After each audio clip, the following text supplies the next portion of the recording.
just forcing out the Nether Realms. And now last pick for RRQ. The mid, Valentina. Okay. So no Lucas. Well, most likely no Lucas. What a throwback though. Now the Valentina and Theramis. We haven't seen these two picks being super prio in a long time. Yep. That used to be the meta for the longest time. Final pick for Geek Fam. The Ling Ling. Oh, that's bold. Bold indeed.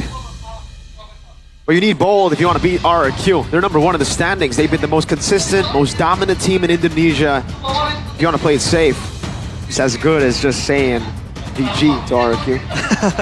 All right. Gotta take risks. Immediately though, the first thing I want to see is how badly this new glue is countered by the Theramis. Because now you have that split effect on a... Spread. The spread. It's not just on your ultimate, so there's more ways for the Theramis to actually burst you down even before you fully commit in a fight. I want to see how that works out because I haven't really experienced it myself. Well, of course, the lineup rating for both teams. A considerable amount of point goes to RRQ, but now, of course, to open up the first match of today, RRQ with a golden ticket in their eyes. Meanwhile, Geek Fam still the King Slayers. Will they be able to hold on to their moniker? It is game number 1 of RRQ Hoshi against Geek Fam. Cast your predictions in the chat right now. Will it be RRQ or will it be the King Slayers, Geek Fam? Let's see, man. The laning phase, I think, is gonna show us a lot of information here. In the EXP lane, in theory, it's gonna be Dyron on the glue, bullying Gobs for sure. But with that pressure, what are they gonna do? The same thing can be said for the gold lane, and we've seen RRQ play super aggressive once they have that side lane pressure, try and translate that into dominant moves towards the opponent's side jungle. So make no mistake, Edok is gonna be on the hunt for opportunities more so than those actual pickups. Already a play around the Litho here though. Flickered from a boy already, by the way, so Jin will take the Lethal Wanderer. That's information, valuable one, without a boy having the flicker. Beloyski gets away. Again, so much proactivity with Edok holding the chip in his hands. It really just unlocked a lot of potential and a lot of control for RRQ in the upcoming minutes. And Geek Fam, they have to be content on waiting for the Link to be online, because early game, the Link can't really do much. But the emblems now, Arashi, anything you can spot? Well, common emblem along with the agility and Master Assassin for Chidera, just to survive in the lane for the most part. Rins getting pulled back. Rins caught very low. Edok as well. Pops the crash course just to run away quick. Beloyski was able to do that much damage alone on Chip. That's just the damage potential that Geek Fam has right now. That's why the Kalia is so good. You do damage, but you also heal your teammates. Look at this though. RRQ looking for a play. Edok. Whoa. Crash course. Beloyski can still sustain. A boy will be able to get that stampede down to walk across the wall. Dyron in the mid lane getting enough XP for both Rins and himself to get 4. Beloyski jumping in all alone, has to flicker out. That should be a green light for RRQ to go for it for free. A boy walks up one more time. Akids is still on the purple buff. We'll go for the pitch force. Sasuke misses Jin. Dalbon. Akids getting the rectory win. Beloyski gets first blood. It's another realm against another realm, but it's not going to be a fight that RRQ can take. Not with Sutsujin down. Tsunami slam. Dyron lifted up, thrown down, and taken out by a boy.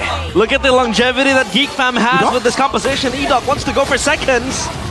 He's gonna be fine. But yeah, Geek Fam, their sustain is just incredible, and make it with the steal towards the turtle. That was all Gobs, dude. The fact he walked up there in the midst of all the danger and found a knockup onto Sutsujin, pressuring him, getting him low enough that I think it just threw off RRQ's coordination. It seemed like they were trying to sneak the turtle off before Geek Fam can even notice, can even react.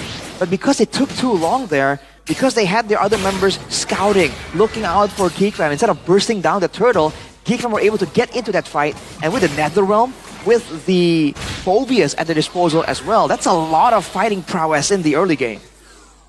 And of course, talent predictions with the new application. Go Bay, full house! Unanimous decision. No dissentments whatsoever. Maybe it's just me and Lim with one game for Geek Fam. Where's Mr. Pulung? That's the immediate question. He's not casting. He's stolen. Dyron kidnapped him. All right. With a dominant prediction here for RRQ, Geek Fam definitely are working against the odds. But so far, they've been able to actually get a bit of an advantage, and they're still controlling the game pretty well. Oloyski, oh! Tsunami Slam, Chain CC with Gobs as well. And for the pursuit down, Dyron gets a beating. Takes a beating, but will be able to escape with the spread. Feels like a lot of pressure exerted by Geek Fam now. They have the control needed so far, as Beloyski is so proactive as well. With the Kalea, unlocks a lot of things. Shadera with the Blazing Duet, clears top side. So no shove towards the turret whatsoever. Immediately, you can see the control from Geek Fam. They're gonna, for sure, be using Gobs here to really pressure the members of RRQ if possible.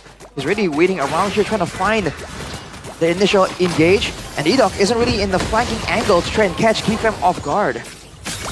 Turtle next on the menu for Geek Fam. They're able to outfight RRQ at least in the stage of the game. Naked is also online.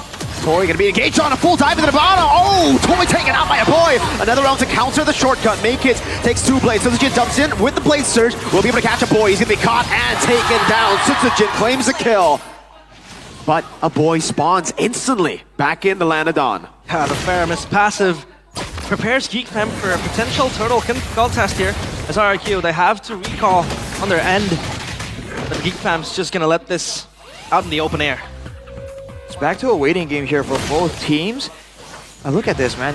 Geek Fam have so much more sustain built in, basically. RRQ now have some control, and for now they do have the numbers advantage, but they have no idea where... Well, whoa! That's your answer! You still get deleted! Maybe even more so, holy moly! even more so. With the full stacks on Shadera too, you gotta remember, that's why the Claude gets so much value against the glue. They did a great job. They did a great job just picking all these heroes that get full value from going up against a hero that gives you multiple targets. Even Gobs and the Phobias, technically, it's going to be able to sustain a lot better with all of these, you know, these blobs that he can actually just smash on to regen. So man, we're already seeing that being a massive problem here. RRQ, they're basically playing with Dyron being a non-factor. Now the glue has to be content with the fact that Geek Fam have ways to deal with this glue. A topside take. They're not gonna do it. No way they take the shortcut there. Yeah, they're saved. So no turret taken down as of yet.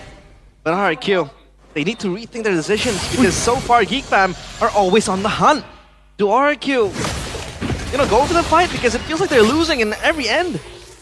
You gotta go for the right fights. That's the question. Oh, Edok flickers out. Oh, Beloyski. Flicker Tsunami Slam, make it right there as well. Edok, can he pop the shortcut in time? Goes up the crash course, but will be slain by Beloy. Again. Makens! Jumps in, Defiance Blade into the back. Oh! Cut down by Toy, but Beloy flickers forward to get the kill back. Rins steals the Infernal Pursuit. Suyo still down below with a tier 2 threatened.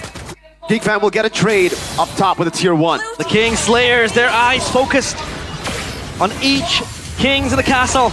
And RRQ, they need to wait for a bit longer. Shadera gang, Blazing Duet, immobilized. Boy takes it. Hold up, comes to another round. Actually able to get a kill onto him. Got to the chase, goes for the flicker. Sutsujin going to be taken very low. Has the surge, but gets caught in the Infernal Pursuit.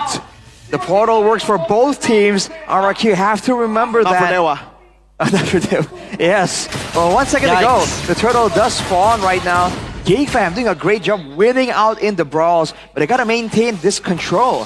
They do have the Ling with the scaling here from Maykids, so they can take this game, you know, they can take it easy. There's no urgency for anything. And with a boy picking up the Lightning Truncheon, the new Lightning Truncheon, with the zapping lightning going around to every single member, that's better wave clear and better burst potential. So RRQ, if they're concerned about the burst earlier, it's gonna get even worse now.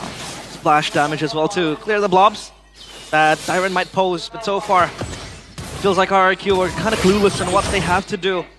Geek Fam are always bringing the fight onto their faces, even with the shortcut in the hands of Edok. A salvage is trying to happen, but Geek Fam always come out on top. So what's the winning condition now for RRQ, Arashi? They have to make sure that they go for a shortcut play and they don't get countered for it. Because again and again, every single time they go for a shortcut play, the first time was on the top side, and that was already basically a full-blown team fight where the shortcut was kind of a backup call. And then afterwards, it was that pickup attempt that got countered because the members of Geek Fam funneled through as well. So they gotta control the waves initially, right? And then find the pickups where Geek Fam can't really force them into a fight because just by matchup alone, especially with the glue Faramis factor, they just can't really win out right now without an X factor, some kind of surprising moment, some kind of flank or a neutral objective. Look at Bolosky though. There goes Tsunami Slam, following it through. Oh. Sutsujin will be able to survive against two. Baloyski and Chidera unable to get it done. Now he's bought enough space for Granger, Toy to take a turret up top. Yep. Golden Staff for Chidera. Just try to hasten his presence in the team fights as well for RIQ now. At least they have Rinse to bank on. I mean, with the IMU, the Netherrealm could really change the game.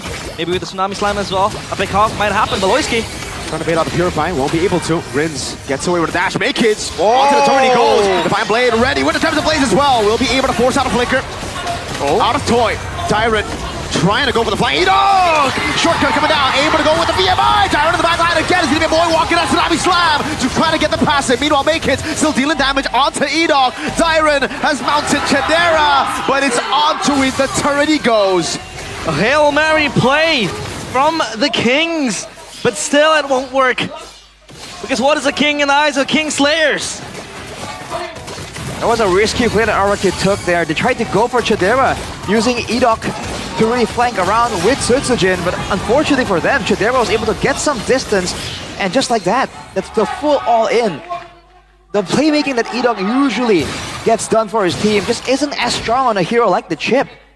They've got to really, now I guess, stall the game out even longer, wait till both teams are kind of scaling, and wait for that shortcut to actually be a deciding factor here. Although with Make Kids in the picture, it really won't be that simple even if the game goes later on. And we've already highlighted that RRQ, one of the win conditions that people have used against them is taking them to that late game where the factors are just a bit more sporadic. That's where Baloyski really shines too. And by the way, 10 kills for Geek Fam without a single kill on their cores, on their hyper carries. Is that going to bite them back in the late game? Because they need their kills, but so far they're diving in. Ghostbursters and the Stampede. Rins able to escape with a sliver of HP. Up top, it's a 1v1. Make Kids versus Sutsujin. Enhanced Lord in the mid lane, getting another tier 2 as Chip. E-Dog will look for a flank. There's no conceal on Geek Fam's side. A boy looks like he's going to be walking right into it. E-Dog pops in the shortcut and the crash course. A boy pops into Netherrealm, able to get it in time. E-Dog taking out Baloyski. Looking for the play, goes in. That's a Netherrealm already used. And Tsunami Slam. Tyron taken low. What? Sutsujin dives into all of them. He just gets shut down. But I don't think that was worth it. A boy mounted, but Chidera does not care. Geek Fam 3-1. That was a 4v5. Makins was upstairs, chilling. And now they lose 3. Geek Fam might just try to engage. Toy with a Death Sonata. A sentence to Make Kids as Rins walks up, tries to go for more. Another Terrify. Flicker from goal! Gets a kill. Chidera in the back still, waiting for an angle to BMI. A lot of miscalculations for RRQ, and they're going for all these risky plays. Really uncharacteristic. Geek Fam are getting the better of them, again, just by playing the template basic game. Won't be any shortcut attempts right now from E-Dog. But as you mentioned, realize Chidera, he had no kills earlier, but he has picked up 3 right there. He has a Marksman Trinity and a Wind of Nature as well. So it's gonna be on the hands of Rins to really be a real threat right here. And he still has to be concerned about using the Netherrealm at the right moment.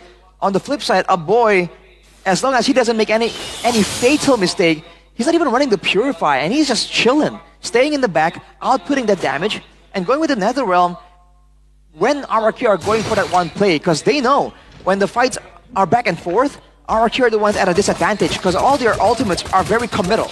Yeah. It feels like Faramis is in a boy classic. This is old school boy we're looking at, and he's very, very impactful in this hero so far. Like I said, without the Purify, he's able to style in RRQ. The Lord spawns now RRQ. They need a Hail Mary play to save game number 1. Queen's Wings in the hands of Sutsujin to try to mitigate more damage in the hands of Geek Fam, but the Geek Fam, they have prio on the Lord. Yep. Looks like they're going to try to blitz it. Rin steals away the Netherrealm from a boy. Make it on it. E-Dog in the back line. Maloy's going to be able to lock him down. Make it wins out. Shortcut plays down. Oh, bursted down by Makids. NetherRealm, 4 Geek Band saved them. Oh, Tsuzuji gets the stun and the Soul Sever. But Chidera will wipe him down. Meanwhile, in the back again is Gobs having a field day. Makids with the assassination. Tyrant, the only man left standing, knocked up. Makids finds a triple. The only king that the Geek fam recruits want to bend the knee to is Baloyski. The King Slayers swing their swords. They rumble on the castle walls and they take game number 1. Will they be the ones to spoil the King's feast? Oh man, RRQ. They were pressured, outsmarted, outmaneuvered at every single turn there. It all started with the drafting phase, and we already highlighted the concern there. The glue against the Theramis, and that was certainly a big problem. RRQ had no real frontline to speak of. I think just were powerless. The only real saving grace there was Toy, but in the end there, despite his best efforts, he